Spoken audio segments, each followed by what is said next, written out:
fils des anges. Un jour, les fils du ciel, bravant la règle austère, s'unirent clandestins aux filles de la terre, pendant que celles-ci dormaient leur doux sommeil. Qui nous a mis, Seigneur, ces flammes de soleil et ces naines parmi nos longues chevelures?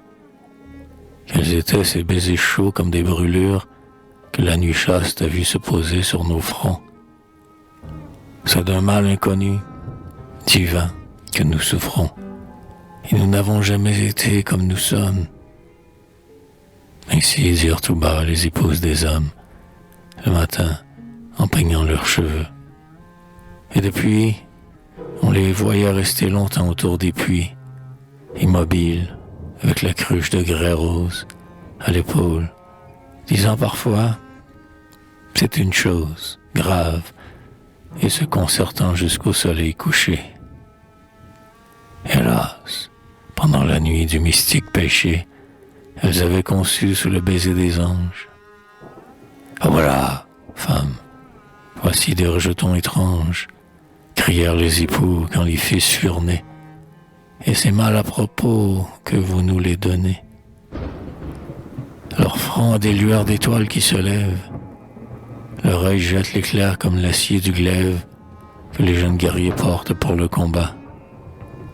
Une aile impatiente et grande ouverte de bas, leur flanc, ailes de cygne ou de colombe ou d'aigle.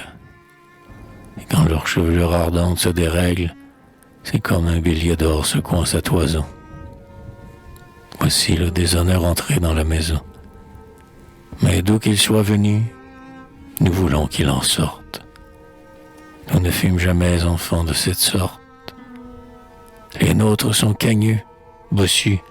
Ils ont le pied de travers et les yeux s'enflamment, comme il sied aux légitimes fils des honnêtes familles. Là-dessus, les époux firent venir les filles, que l'esclavage courbe aux travaux les plus vils.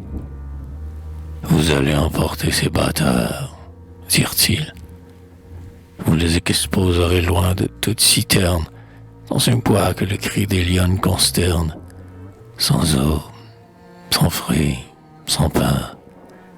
Et si l'un d'eux survit, un seul, vous périrez toutes. » Alors on vit les servantes verser des larmes sur les langes, en emportant les fils adorables des anges.